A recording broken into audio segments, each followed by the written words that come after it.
예수는 내 힘이요 나의 기쁨 참 소망 그 이름에 생명이 내 삶의 이유라. 예수는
우리에게 주시는 하나님의 말씀은 시편 118편 1절로 7절 말씀입니다. 시편 118편 1절로 7절 말씀 우리 한 절씩 교독하도록 하겠습니다. 여호와께 감사하라. 그는 선하시며 그의 인자하심이 영원함이로다.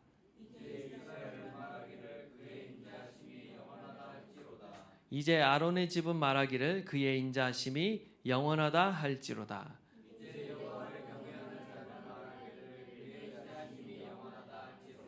내가 고통 중에 여호와께 부르짖었더니 여호와께서 응답하시고 나를 넓은 곳에 세우셨도다.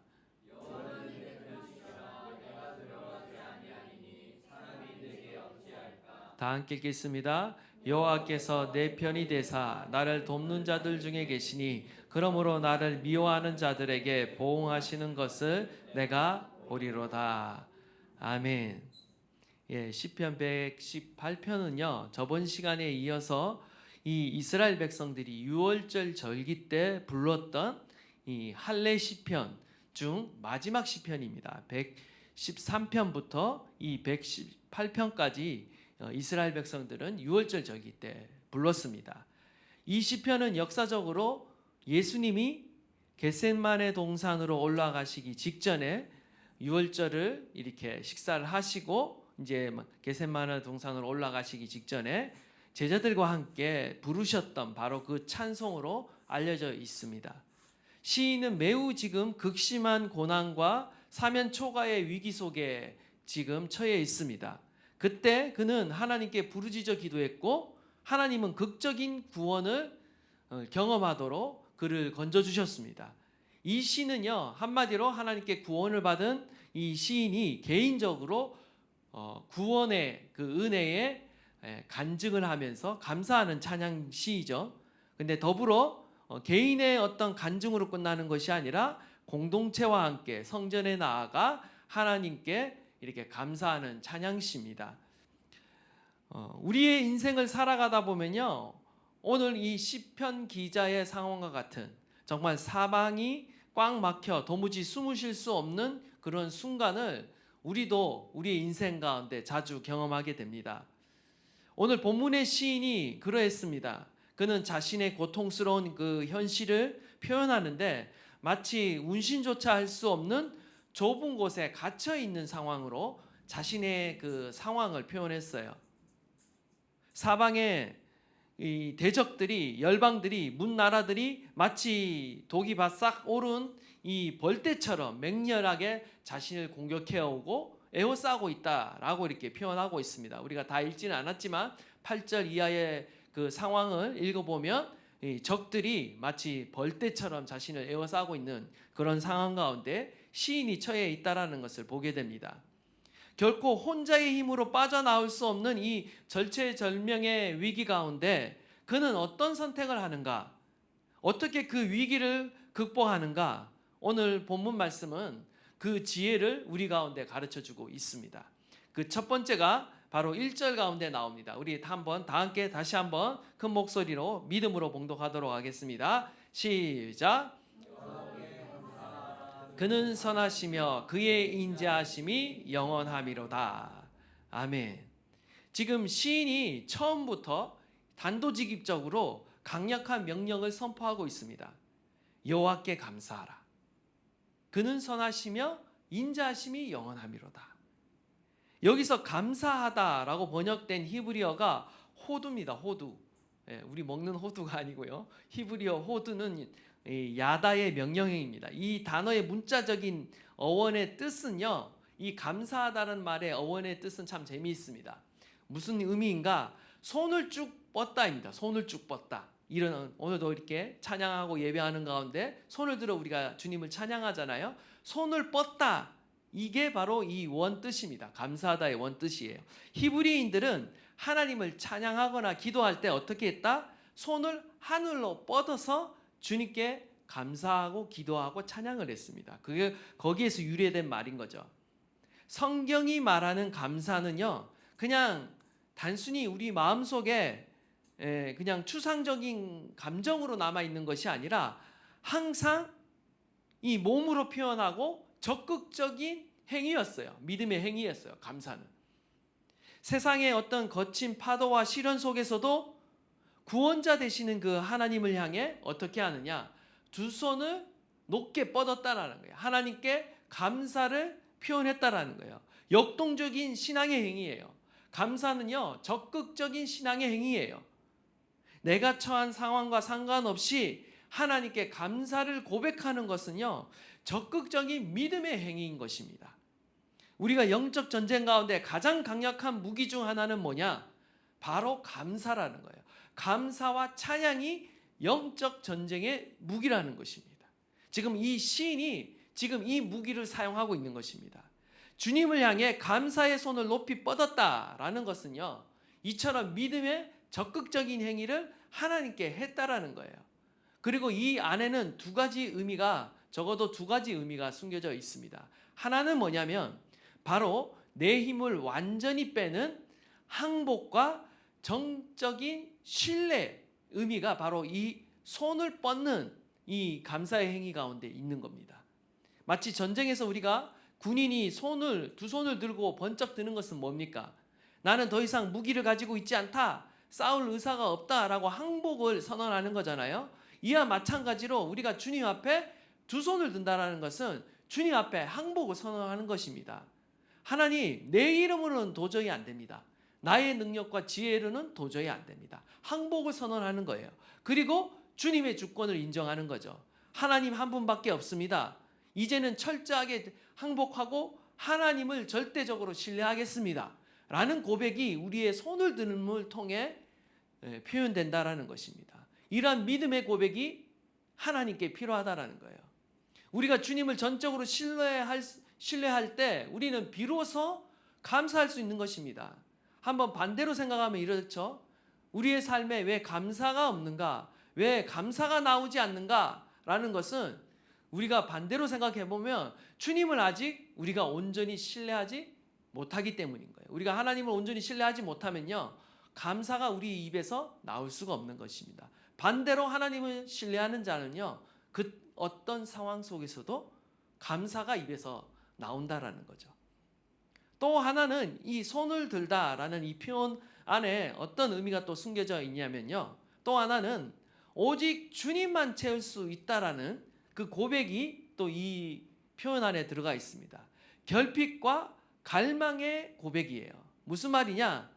우리가 어린아이들이 부모를 향해서 두 손을 높이 뻗을 때가 있습니다. 어떤 의미겠습니까? 아이들을 다 이렇게 키워보신 분, 또 키워보지 않더라도 이렇게 주변에서 보면 알 수가 있죠. 손을 뻗는 자세는 첫 번째로는 안아달라고 우리가 아이들이 그렇게 많이 요청을 합니다. 떼를 쓰거나 안아달라고 할 때 이게 손을 뻗습니다. 나아가서 부모 손에 있는 어떤 간식이나 내가 지금 필요한 그 필요를 빨리 채워달라고 이제 뗐을 때 이제 손을 뻗게 되어 있는 것이죠. 아이에게 있어서는요, 부모가 절대적인 존재예요. 자신의 필요를 채워줄 수 있는 절대적인 유일한 존재예요. 그래서 자기의 필요가 채울 때마다 필요할 때마다 어떻게 합니까? 막 울고 떼쓰고 손을 들고 매달리고 어떤 애들은 이렇게 막 뒤집어지고 막 이렇게 난리가 나는데, 어쨌든 이 손을 든다는 표시는 내가 하나님 앞에서 철저하게 나의 결핍을 인정하고 하나님의 도우심을 전적으로 갈망한다는 거예요. 나는 하나님이 절대로 필요합니다. 나는 주님이 절대로 필요합니다. 철저하게 하나님을 갈망하는 자세, 갈구하는 자세라는 거예요. 마치 주님의 은혜를요, 구걸하듯이 갈망하는 적극적인 자세다라는 거예요. 우리는 주님 앞에 이런 적극적인 자세가 필요합니다. 우리가 주님께 복을 구하고자 우리가 하나님 앞에 나올 때가 있고, 우리의 문제를 해결받고자 하나님 앞에 나오잖아요. 사실 그것은요, 믿음의 출발이기도 하지만 또한 하나님 앞에 철저하게 나를 낮추고 정말 주님을 절대적으로 갈망하지 않고는요, 그 자세가 나오지 않는 거예요.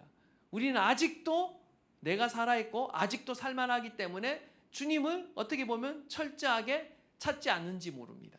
그러나 정말 절박한 사람은요, 물불을 가리지 않게 되어 있어요. 두 손을 든다. 주님을 앞에 두 손을 든다라는 것은요, 내가 항복할 뿐만 아니라 주님이 철저히 내 삶에 필요합니다 라고 갈망하는 자세다라는 거죠. 이런 의미가 주님을 향해 그 두 손을 높이 드는 그 안에 포함되어 있다라는 것입니다. 우리가 주님을 향해 이러한 자세를 가져야 하는 것입니다.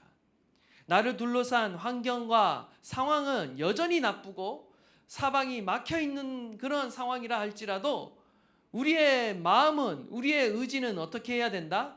하나님을 향해 감사를 고백하며 적극적으로 하나님을 의지해야 한다라는 것입니다. 그렇다면 오늘 시인은 손을 뻗어서 고백하는 내용이 무엇인가? 보니까요, 바로 하나님의 성품을 고백하고 있습니다. 첫 번째가 선하시다라는 고백이죠. 히브리어로 토브입니다. 토브는 단순히 도덕적으로 착하다 뭐 이런 의미가 아니에요. 성경 가운데 이 토브는 굉장히 넓은 의미로 쓰였습니다. 특별히 하나님이 세상을 창조하시고 보시기에 좋았다라고 하셨을 때 바로 이 토브를 최초로 등장하게 되는 것입니다. 어떤 상황이나 어떤 결과물이 최상의 만족을 이루는 완전한 상태를 가리키는 단어가 바로 이 토부인 것입니다. 창세기 50장 20절을 보면 요셉이 형들에게 배신을 당해서 노예로 팔리고 억울하게 감옥을 갇혔을 때 그의 삶은 겉보기에는 어떻습니까? 최악의 상태였습니다. 그러나 훗날 요셉은 자신의 이런 상황을 어떻게 고백하고 있냐면요, 당신들은 나를 해하려 하였으나 하나님은 그것을 선으로 바꾸사 토부로 바꿨다라고 이렇게 고백하고 있는 겁니다. 이것은 무엇을 말합니까? 우리의 삶에 이해할 수 없는 고난과 삶의 위기가 찾아오지만 나보다 나를 더 잘하시는 하나님의 섭리는 항상 어떻다? 언제나 최상의 결과를 가져온다라는 거예요. 나를 향한 그 선한 계획을 이루신다라는 거예요. 그거를 믿음으로 요셉이 고백했어요. 토부의 역사를 우리의 삶 가운데 이루신다라는 것입니다. 지금 내가 처한 상황은 겉으로 보기에는 최악의 상태처럼 보일 수가 있습니다. 하나님의 뜻과 계획에서 멀어져 보일 수 있어요. 그러나 하나님은 어떻습니까? 항상 우리의 실패와 우리의 좌절과 절망의 그 자리를요, 토부로 바꾸시는 분이에요. 끝내 하나님이 계획하시고 이루고자 하는 그 하나님의 선한 계획 가운데 저와 여러분의 인생을 이끌어 가신다라는 것입니다. 뭐 그렇다고 해서 우리가 맨날 그냥 마음대로 실패해도 된다 뭐 이런 얘기는 아니에요. 그러나 하나님은 항상 합력하여 선을 이루도록 우리를 인도하고 계십니다. 이 하나님을 신뢰할 때 우리는 두렵지 않게 되는 거죠. 두 번째는 헤세드입니다. 인자하심이라고 우리 한글 성경에는 번역되어 있지만 사실 그 의미를 다 담지 못하고 있어요. 굉장히 넓은 의미를 갖고 있습니다. 어떤 조건에 따라 변하는 감정이 아니에요. 이 인자하심이라는 것은. 이는 언약에 입각한 불변의 사랑을 말하는 거예요. 하나님의 불변의 사랑, 변함없는 사랑을 표현할 때 이 헤세드를 사용합니다. 한마디로 변함없이 언약을 지키시는 하나님의 그 신실함을 표현할 때 이 헤세드라는 단어를 사용해요. 사실 사랑이란 말인데 뭐 이렇게 성경에 따라서는 자비, 뭐 긍휼, 뭐 이렇게도 표현되기도 합니다. 그러나 그 원 성경이 지향하고 있는 그 의미는 하나님의 언약적인 사랑을 말하는 거예요. 변함없는 사랑을 말하는 거예요. 요즘 우리가 창세기를 계속해서 보시면 우리가 이것을 더 분명하게 깨달을 수 있습니다. 하나님은 당신이 약속하신 그 신실하신 약속에 따라 야곱뿐만 아니라 이삭과 야곱, 그의 모든 인생, 아브라함부터 시작해서 그 모든 인생이 때로는 실패하고 불완전해서 넘어지고 때로는 불순종하는 그런 상황 가운데 빠졌다 할지라도 그를 포기하거나 버리지 아니하시고 끝까지 그들을 사랑하셔서 당신의 뜻을 이뤄가는 것을 보게 되죠. 이것이 바로 신실한 사랑이라는 것이고요. 저와 여러분을 향한 사랑도 바로 이와 같다라는 것입니다. 시인은 하나님의 이러한 헤세드의 사랑이 영원하다라고 노래합니다. 그것이 바로 감사의 이유인 거예요. 찰스 스펄전은요, 이 자신의 시편 주석과 설교 중에 이런 말을 했습니다. 그분의 모든 선한 약속 중 한 단어도 떨어지지 않을 것입니다. 모든 것이 성취되기까지 이 약속의 나무에서 단 하나의 잎사귀도 떨어지지 않을 것입니다. 라고 이렇게 표현했어요. 또 다른 주석에서는, 설교에서는 이런 말까지 했습니다. 그분의 자비는 뚫을 수 없는 요새입니다. 어떤 적도 그 성벽을 오를 수 없고 그 벽을 무너뜨릴 수 없습니다. 하나님의 신실한 사랑이 바로 이러하다라는 것입니다. 저와 여러분을 향한 모든 선한 약속은 반드시 다 이루어질 거라는 거예요. 그 확신이 있는 거죠. 모든 것이 다 성취될 때까지 하나님은 멈추지 않는다라는 것입니다. 하나님의 말씀은 단 하나도 그냥 땅에 떨어지지 않는다라는 거예요. 반드시 저와 여러분의 삶에 성취될 줄 믿습니다. 그분의 사랑과 자비는요, 그 어떤 원수마귀도 뚫을 수 없는 강력한 요새가 되어지는 거예요. 영적 전쟁 가운데 가장 큰 방패는 뭐냐? 바로 하나님의 사랑인 것입니다. 하나님의 사랑이 우리와 함께하고 있다라는 거예요. 이것만 우리가 제대로 믿고 깨달아도요, 우리는 승리할 수 있는 것입니다. 2절에서 4절을 보시면 오늘 시인은 하나님의 그 선하심과 인자하심을 찬양하도록 다양한 사람들을 부르고 있습니다. 온 이스라엘 공동체 전체를 초청하고 있고요. 또 종교 지도자 그룹인 아론의 집, 대제사장 그룹을 초청하고 있습니다. 마지막으로 민족적 혈통을 넘어 주님을 진심으로 신뢰하고 의지하는, 여호와를 경외하는 모든 자들을 초청해서 지금 노래하라, 찬양하라, 감사하라고 말하고 있는데 동일한 내용을 말하고 있어요. 그의 인자하심이 영원하다. 그의 인자하심이 영원하다. 그의 인자하심이 영원하다. 라고 이렇게 반복해서 이렇게 찬양하고 있습니다. 왜 이렇게 반복해서 똑같은 말을 이렇게 지루할 정도로 반복하고 있는가? 존 칼빈은 이 1절에서 4절까지 무려 4번이나 이 짧은 구절 안에 바로 이 하나님의 인자하심을 노래하고 있다는 것을 이렇게 설명하고 있습니다. 우리는 너무나 배은만덕하고 잘 잊어버리기 때문에 하나님의 자비가 우리 마음에 자주 새겨지고 깊이 정박하지 않는다면 어떤 시련이 우리를 습격하는 그 순간 하나님의 자비에 대한 모든 기억은 마음속에서 즉시 지워지고 맙니다 라고 했어요. 무슨 말입니까? 우리는 하나님의 이 사랑을 너무나 자주 잊어버린다는 거예요. 망각해버린다는 거죠. 우리는 고난 가운데 너무나 쉽게 하나님의 이 인자하심과 선하심과 이 사랑을요, 쉽게 잊어버리는 경향이 있습니다. 하나님의 영원하신 사랑과 자비를 우리는 지속적으로 고백하고 떠올려야 하는 거예요. 그렇지 않으면요, 우리의 믿음은 너무나 쉽게 무너진다라는 거예요. 이것을 존 칼빈은 너무나 잘 알고 있었어요. 시련과 고통이라는 감정이 우리 안에 밀려오면 그 순간 우리의 이성은 마비됩니다. 그리고 믿음이 작동하지 않아요. 하나님의 사랑과 자비는 온데간데 없이 순식간에 잊어버리는 것이 바로 타락한 인간의 본성인 것입니다. 따라서 시편 기자는 1절에서 이 4절에 그의 인자심이 영원하다는 사실을 온 백성과 제사장들과 하나님을 경외하는 모든 이들을 동원해서 의도적으로 반복해서 고백하게 만들고 있는 거예요. 감사하도록 명령하고 있는 것입니다. 이것을 잊어버리지 않고 망각하지 않도록 이 진리를 굳건하게 붙들도록 지금 요청하고 있는 것입니다. 우리는 시련이 찾아오는 바로 그 순간에 무엇을 기억해야 하는가? 바로 이 하나님의 선하심과 인자하심을 떠올려야 하는 거예요. 이 진리를 더욱 굳건하게 붙들어야 하는 줄 믿습니다. 저와 여러분이 이 진리 가운데 날마다 굳건하게 설 수 있기를 간절히 바랍니다. 조건 없이 우리를 끝까지 사랑하시며 책임지시는 이 하나님을, 이 하나님의 토부와 헤세드를 우리가 신뢰해야 하는 것입니다. 오늘도 우리는 주님을 향해 두 손을 뻗어 기도할 것입니다. 바로 이러한 이 순간이 바로 이 하나님의 토부와 헤세드를 기억하는 자리이고요. 그 하나님의 선하심과 인자하심이 우리 삶 가운데 풀어지고 나타나는 자리가 바로 이 자리라는 것입니다. 기도의 자리라는 것입니다. 원하기는 저와 여러분 안에 우리의 입술 가운데 이 감사의 고백, 찬양의 고백이 날마다 계속되기를 간절히 축원합니다. 두 번째로 좁은 곳에서 넓은 공간으로 인도하시는 하나님을 찬양하고 있습니다. 우리 5절 말씀 다 함께 읽겠습니다. 시작.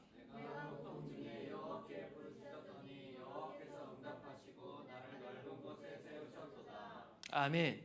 지금 시인은 자신이 고통 중에 여호와께 부르짖었더니 하나님께서 응답하셨다라고 말하는데 그 응답이 그를 넓은 곳에 세우셨다라고 말하고 있습니다. 여기서 고통에 해당되는 히브리어가 메차르인데요. 이 메차르, 고통이란 단어의 원 의미가 사방이 꽉 막혀서 운신조차 할 수 없는 협착하고 좁은 공간을 뜻합니다. 공간을 뜻해요, 사실.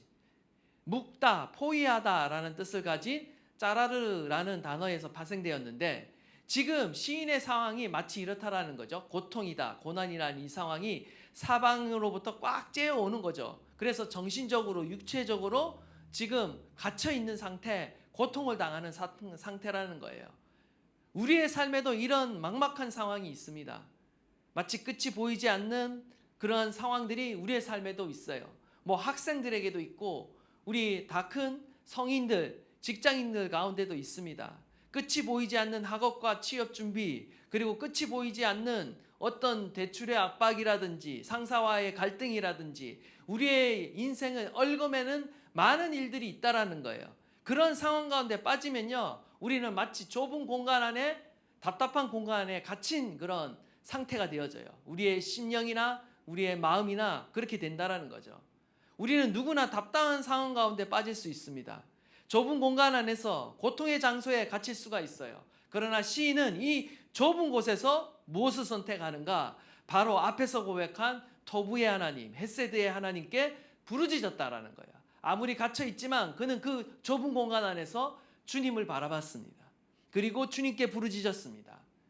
그러니까 하나님이 어떻게 하십니까? 넓은 곳으로, 메르하브, 탁 트인 곳으로, 황활한 공간으로 그를 인도하셨다라는 것입니다. 단순히 공간의 넓이를 말하는 것이 아닙니다. 사방의 압제로부터 완전히 풀려난 자유와 해방을 뜻하는 거예요. 사방이 가로막힌 메차르 좁은 곳에서 신음하던 시인이 이제 주님께 부르짖자 어떻게 됐냐? 하나님은 단번에 지금 사방이 뚫려 마음껏 숨을 쉴 수 있는 메르하브, 넓은 곳으로 옮겨 놓으셨다라고 지금 말씀하고 있는 것입니다. 미국의 전설적인 건축가 프랭크 로이드 라이트의 일화가 있습니다. 그가 어린 시절에 할아버지와 함께 드넓은 벌판을 걸어간 적이 있습니다. 겨울이었는데 눈이 소복히 쌓여 있는 그 길을 걸어갔어요. 라이트는 똑바로 걸어가려고 자신의 발걸음 하나하나에 온 신경을 집중하며 걸어갔다라고 합니다. 벌판을 다 이렇게 건넌 후에 뒤를 돌아봤을 때 깜짝 놀랐습니다. 이 라이트의 발자국은 갈짓자로 심하게 삐뚤어져 있었다라고 합니다. 반면 앞만 바라보며 묵묵히 걸어간 할아버지의 발자국은 이렇게 곱고 바르게 일직선으로 되어 있었다고 해요. 그러자 할아버지가 이제 그 모습을 보면서 이 손자에게 이제 교훈을 주는 거죠. 어떤 교훈을 줬냐면 내 발밑만 보고 걸으면 절대 똑바로 갈 수 없단다. 저 멀리 있는 목표물을 고정하고 걸어야 바르게 갈 수 있다라고 하면서 인생의 교훈을 줬어요. 우리의 인생도 마찬가지예요. 좁고 고통스러운 그 문제 안에 우리가 갇혀 있고 땅만 바라보게 되면 어떻게 되느냐? 당장 내 발밑의 문제, 내 눈앞의 현실만을 우리가 바라보고 우리의 시선이 빼앗기면요, 우리는 인생의 방향을 잃어버리게 되어 있다라는 거예요. 갈팡질팡하게 되어 있다라는 거죠. 그러나 사방이 막혔을 때 우리는 오히려 누구를 바라봐야 되느냐? 하나님을 바라봐야 된대. 목표를 바라보고 나아가야 한다라는 것입니다. 그리할 때 우리는 우리의 인생의 방향을, 우리의 인생의 길을 잃어버리지 않고 똑바로 그 길을 통과할 수 있다라는 것입니다. 하나님은 우리를 넓은 곳으로 인도하시는 분이십니다. 그러나 매튜 헨리는 이 구절을 이렇게 설명합니다. 하나님은 항상 고통이나 문제 자체를 즉시 없애주지는 않지만 그 고난을 통과하는 당신의 백성들의 마음을 넓혀주시고 그들의 영혼을 자유롭게 호흡하고 장애물 없이 거닐 수 있는 넓은 방으로 인도하신다. 영적으로 우리 마음 안에, 심리적으로 우리 마음 안에 이러한 일들을 먼저 하신다라는 것을 보여주고 있습니다. 우리가 기도할 때 하나님은 먼저 우리의 상황을 바꾸기에 앞서 우리의 마음을 바꾸신다는 거예요. 우리의 영과 마음을 하나님이 주시는 초자연적인 평강으로 인도해 주신다라는 거죠. 초자연적으로 넓은 공간으로 우리의 마음을 인도해 주신다라는 것입니다. 모든 지각 위에 뛰어난 하나님의 평강이 그리스도 예수 안에서 우리의 마음과 생각을 지키신다라는 것을 보여주는 것이죠. 우리는 하나님의 그 시선을 놓지 말아야 돼요. 주님을 향한 그 시선, 믿음의 시선을 놓지 말아야 합니다. 우리를 오늘도 넓은 곳으로, 넓은 공간으로 이동시켜 주시는 그 하나님을 우리는 신뢰해야 하는 것입니다. 마지막으로 오늘 이 시인이 고백하고 있는 고백입니다. 우리 6절 다 함께 읽겠습니다. 시작. 여호와는 내 편이시라 내가 두려워하지 아니하리니 사람이 내게 어찌할까. 아멘. 지금 시인은요, 하나님의 이 놀라운 구원의 은혜를 체험을 하고 나서요, 놀라운 믿음의 고백을 하고 있습니다. 어떤 고백을 하고 있냐? 하나님은 완전히 내 편이다 라는 고백을 하고 있어요. 참으로 놀라운 고백인 것입니다. 성경 안에서 하나님을 두고 과연 내 편이다 라고 말할 수 있는 사람이 몇 사람이나 되겠습니까? 지금 시인은 이 놀라운 고백을 주님께 드리고 있는 것입니다. 여호와는 내 편이시라 내가 두려워하지 아니하니 사람이 내게 어찌할까. 여기서 히브리 원어는요, 매우 단순한 단어로 표현되어 있습니다. 사실 제목에도 타이틀에도 나와 있지만 바로 여호와 리라고 되어 있어요. 딱 두 단어로 되어 있습니다. 근데 이 단어가요, 원래 뜻은 여호와는 나를 위하신다라는 그 의미를 가지고 있습니다. 세상의 편은 어떻습니까? 철저히 조건적입니다. 내가 쓸모가 있어야 내 편이 되어줍니다. 내가 가치가 있는 무언가가 있어야 내 편이 되어져요. 나의 가치가 떨어지면 등을 돌립니다. 그것이 바로 세상이에요. 그러나 만군의 여호와 하나님이 내 편이 된다라는 것은요, 단 하나의 조건도 붙지 않습니다. 내가 남들보다 뛰어난 성과를 냈기 때문에 하나님이 내 편이 되어주시는 것이 아니라는 거예요. 내가 실수하지 않는 완벽한 부모이거나 내가 탄탄한 커리어를 가지고 있기 때문에 하나님이 내 편이 되어주시는 것이 아니라는 것입니다. 우리가 여전히 죄인 되었을 때, 우리의 삶이 엉망진창으로 망가져 있을 때에도 하나님은 독생자 예수 그리스도를 통해 그 핏값으로 우리를 사셨습니다. 우리의 인생을 통째로 사셨어요. 자신의 소유 삼아 주셨어요. 그리고 우리 가운데 선포하시는 거죠. 내가 너를 사랑한다. 나는 내 편이다 라고 말씀해 주신다라는 것입니다. 6절의 이 히브리 원문 구조를 보면 굉장히 재미있는 구조를 갖고 있습니다. 원문을 보면 매우 정교한 대칭 구조를 갖고 있어요. 이 6절 한 절이요. 문장의 첫 단어는 여호와로 시작하고 있고요. 우리 한글 성경과 다르게 이 문장의 첫 단어가 히브리 원어는 여호와로 시작하고 있고 마지막 단어는 아담으로 끝나고 있습니다. 사람이라고 말하는 아담으로 끝납니다. 그리고 그 사이에 뭐가 있냐면 내 편이시라라는 히브리어 리와 내게라는 그 말에 해당되는 리, 똑같습니다. 리가 들어가 있어요. 똑같은 단어가 가운데 들어가 있어요. 이것이 의미하는 바가 뭐냐?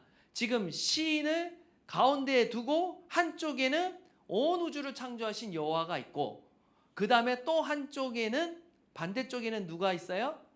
사람이 있다라는 것입니다. 반대쪽에는 기껏해야 흙으로 돌아갈 연약한 인간인 아담이 존재하고 한쪽에는 전능하신 하나님이 존재하는데 그 사이에 누가 있냐면 내가 있다. 이 구조상 그런 구조로 되어 있습니다. 여기서 시인이 사람을 지칭할 때 아담이라는 단어를 사용했어요. 사람에 해당되는 히브리어가 많이 있는데 그 중에 아다마라는 단어를 사용했습니다. 이 단어는 바로 창세기 3장에서 하나님께서 흙으로 인간을 지으셨고 범죄함으로 인해 다시 덧없이 흙으로 돌아가는 인생을 상징하고 있는 거예요. 이것이 의미하는 바는 무엇입니까? 지금 시인은요, 영적으로 눈을 뜨게 된 것입니다. 나를 위하시는 하나님은 창조주 하나님으로서 그 능력이 얼마나 위대하시고 압도적인지 그가 깨달은 거예요. 그리고 반대편에 누가 있습니까? 나를 삼키려고 공격하려는 세상 사람 아담이 있는 거예요. 이걸 통해서, 이 대조를 통해 그는 깨달은 것이죠. 그리고 외치는 것입니다. 기껏 죽을 운명 가운데 놓여 있는 연약한 인간이 나를 대적해서 무엇을 할 수 있겠는가? 나를 감히 헤아릴 수 없다. 헤아릴 수 없다. 하나님이 나와 함께 하시고 하나님이 내 편이라는 사실을 더욱 강조해서 보여주고 있는 것입니다. 7절에 여호와께서 내 편이 되사 나를 돕는 자들 중에 계시니 그러므로 나를 미워하는 자들에게 보응하시는 것을 내가 보리로다. 시인의 고백은요, 지금 내 편이 되신 그 하나님이 돕는 자들 중에 계신다라고 지금 고백하고 있습니다. 이 고백은 하나님이 수많은 어떤 조력자 중에 한 명이란 뜻이 아닙니다.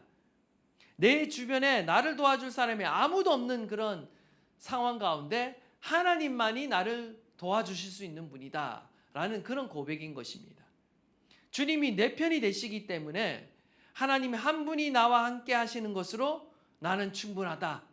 나는 이미 천군 만마를 얻은 것과 같다 라고 지금 고백하고 있는 것입니다.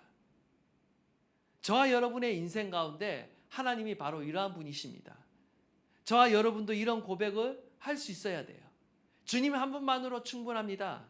주님이 내 편이시면 그 게임은 끝난 겁니다.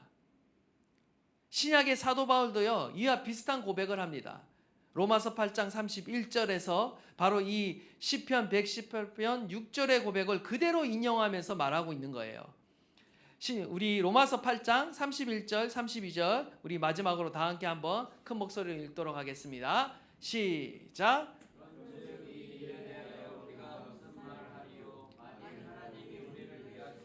누가 우리를 대적하리요? 자기 아들을 아끼지 아니하시고 우리 모든 사람을 위하여 내주신 이가 어찌 그 아들과 함께 모든 것을 우리에게 주시지 아니하겠느냐. 아멘. 그렇습니다. 하나님이 우리 편이 되시고 우리를 위하신다. 여러분, 완전한 사랑이 두려움을 내쫓는 것입니다. 하나님의 이러한 완전한 사랑이 저와 여러분과 함께하고 계신다는 사실을 여러분 믿기를 간절히 바랍니다. 세상 모든 사람이 나를 버릴지라도 우리 주님은 내 편이 되셔서 우리를 끝까지 사랑하시며 지키신다라는 사실을 우리가 분명하게 믿게 될 때 저와 여러분은 그 어떠한 상황 속에서도 주님과 함께 동행하며 승리하는 삶을 살아가게 될 줄 믿습니다. 저와 여러분의 인생이 바로 이와 같은 인생이 되어질 줄 믿습니다. 오늘도 이 믿음으로 주님 앞에 기도하시는 저와 여러분 되시기를 바랍니다. 아멘.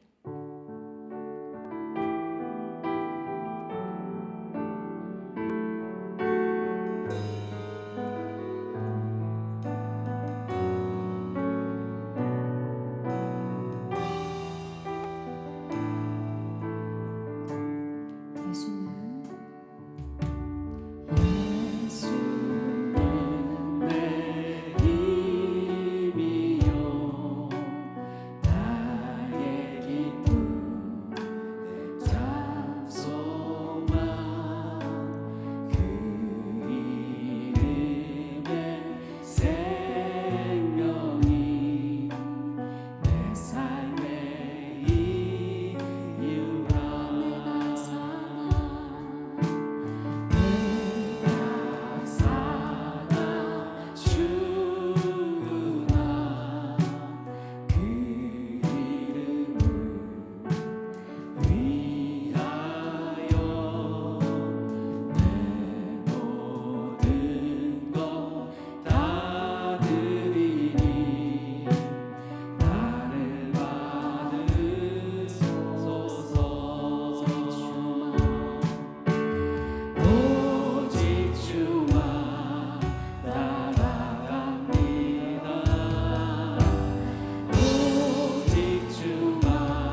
그 토부와 헤세드, 그 하나님의 선하심과 인자하심, 그 변함없는 신실하신 그 언약적인 사랑을 신뢰하는 자는 결코 흔들리지 않습니다.